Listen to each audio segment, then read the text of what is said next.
You ask Tiger to solve. This deals with linear equations with one unknown. The final result is z equals 1 over 2. Let's solve it step by step. Group all z terms on the left side of the equation. Add 3z to both sides. Simplify the arithmetic. Group like terms. Simplify the arithmetic.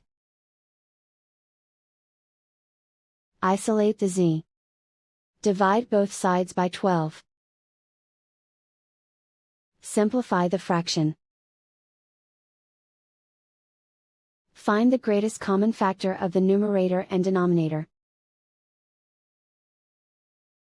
Factor out and cancel the greatest common factor. And so the final result is z equals 1 over 2.